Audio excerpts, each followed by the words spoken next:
I feel like I did almost everything right.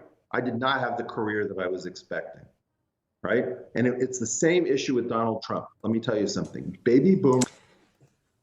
I think something I just thought of when he was talking about the national anthem, Mm-hmm. and part of why I'm so against the Wokeistan people is that I always conceptualized America as being able to turn terribleness into greatness.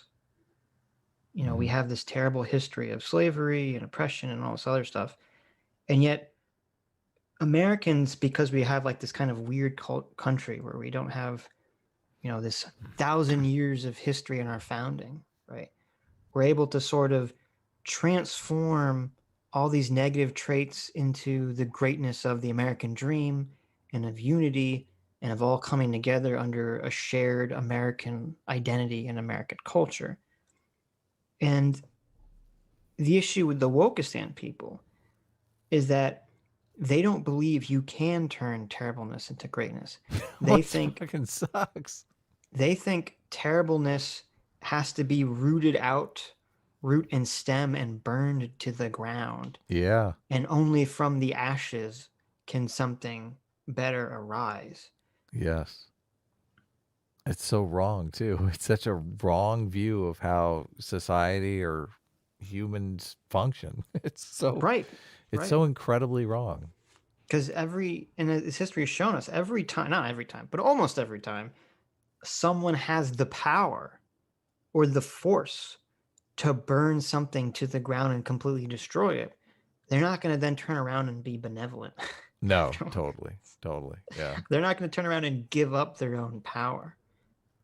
So much of innovation just comes from paying attention too. Like someone, oh look, I fucked up. I forgot to put the refrigeration on this in this. Oh, penicillin, nice. We invented something good. Right. Even the discovery of the light spectrum was by accident too. Yeah, There's so many totally. things. Yeah. Yes. Yeah, the background radiation. What the Right. fuck? Why has this thing got this noise? Holy shit. Let's clean the pigeon droppings out. Something's fucked up here. And that's where I kind of get into contention with people who criticize, like, why is the government, or why are scientists studying X? You know, they should be studying, you know, Y. It's like, well, if you look at our history, it seems like so much of our science innovation has been completely accidental, or someone stumbles into a discovery because they're just looking. Like, you don't know exactly where you're going to find the next Paying attention. Paying attention. Yeah. Yep. So true. Boomers do not like to be told to leave the workforce when it's time. Right. We got rid of mandatory retirement in all sorts of places in the 80s. And in part, that's because the boomers didn't have enough wealth. And as a result, everybody else is in a holding pattern. And right now, the principal emergency is that we've got a ton of young men and young women who need to form families and homes. And I don't care whether it's two dudes raising a kid, or two chicks, or two people who are non-binary, but a continuing society is all about babies. And creating the preconditions where people wish to keep their society going so that people will care enough to sacrifice in their life for a legacy. When you start taking down all statues, not just the statues that were put up as a finger in the eye of somebody else, and there were statues that were put up in that way, but when you start attacking a statue of an elk or Stevie Ray Vaughan because you're trying to make sure that nobody has a future, that there is no history of who cared and who did and who won for you, what you're stopping the loop of sacrifice. We need to make sacrifice worthwhile, maybe not directly, but at least indirectly. And the future has collapsed for these people. There's this thing I've called metastatic maternity, where when women realize that they're not going to have a... Holy shit, this guy's got a term for everything. It's crazy. Well, he's about to drop a real red pill. We need an Eric Weinstein dictionary just for his terminology. But he's about to drop a super red pill. I don't know if you remember this part. I do remember, yeah. The baby that they're going to care for, they have to care for something else. And remember, the lesson of the wild is that mothers,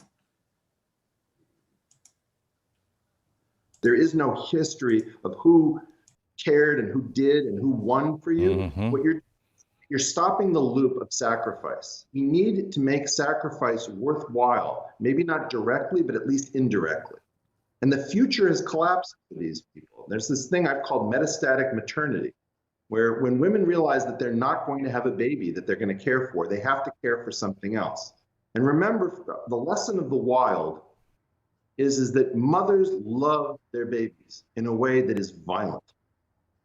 If you've ever seen a mother having attacked, you have not seen what violence is. Incredible violence. And in effect, we have a lot of young women who are trying to take care of something, who may not be able to have kids because the market is completely taking away the ability to form families from our young people. And so right now, what we've got to do is we've got to get a bunch of old people out of their goddamn chairs. They're an embarrassment. They're completely failed. By the way, it's not the fact So that to be clear, Eric is saying that a lot of the Wokeistan stuff is women who, for whatever reason, don't have children or don't foresee themselves having children. So the violence and protectiveness that they normally would reserve for their children are instead projected upon these political issues. Yeah, or the I would argue the parties themselves, like or the black people, POC, or some non-binary people, right, exactly, disabled people. Yeah, it's full on Care Harm Foundation. Right. Yeah, yes, yeah, I agree wholeheartedly. And Eric Weinstein's even made my argument about family formation is a function of finances. If people don't have money, they don't form families. Right. Which sucks. I do agree with that theory to some extent. I think it's so funny because it's like, imagine him saying that in any remotely left-wing space. Like they would just be like, "Oh, you misogynist! How dare you, misogynist pig!" Yeah, exactly. Are you saying because? Go ahead. You're going to say it that anyway. Women need to get out of politics and they all just need to go home and have children and be happy. that is the translated version. Yes, yes. I have a candidate for Adam's Law. It's 99% of all political takes are straw mans of the opposition argument. And that's definitely that is the straw man argument of what he just said. You need to be barefoot and pregnant in the kitchen. Get in there. I like it. That's we'll keep that one. Adam's Law. There you go. Yes, yeah. I was like, I actually tweeted something to that effect out, and someone was like, "This is Adam's Law right here," and I thought, nice. I finally got my own law. Nice. Now we can point out all of the political talking points that are fucking strawmen. See, this is the problem. Eric comes up with all these different terms to explain concepts. He just needs to put like his name in it and make it simple. Yeah, totally. Eric's Law number there you 1. Go. Well, Eric has like 20 laws just in this video. Exactly. They're old. Joe Biden entered the Senate in 1972 at the age of 29. It's enough already. He had something to say. I'm pretty sure we would know about it by now.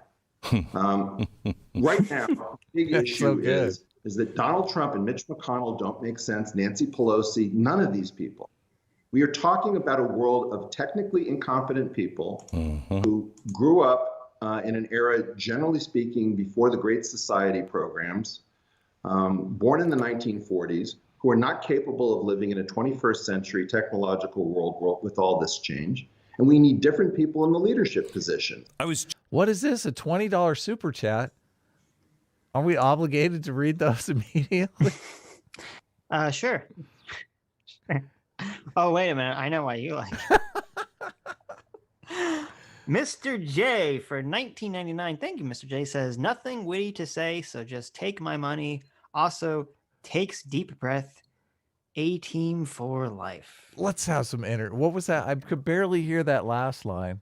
It's such a low energy gem. Was that the no? It's from the period on. This time with some energy. Let's see. Also, takes deep breath. A-team for life. A-team for leaf. I'm not sure what that means, but just saying on the radio today or yesterday,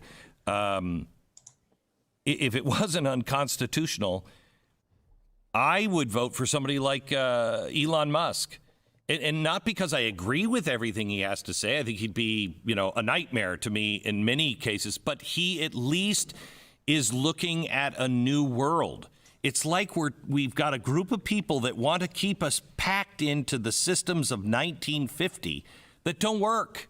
Nothing, all of... Where's the conservative now? What the hell? Why? I thought 1950s was the golden age. I thought we wanted to make America great again.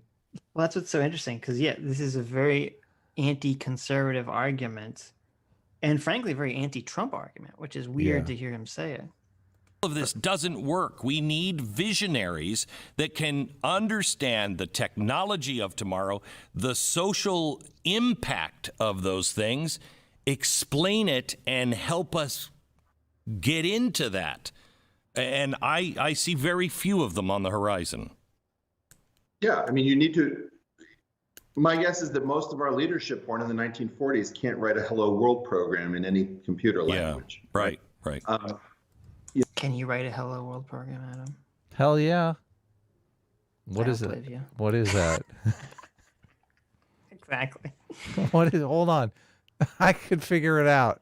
Let me Google it. At some level, it's enough. We're in a technological world. We're in a new age. And what their job has been, again, I have to quote my wife, which I resent because she has a lot of good points. But her point has been that COVID accelerated the destruction of the dam that the people born in the 1940s have been using to hold back all progress. Yeah. And so what's coming, demography is going to take care of this for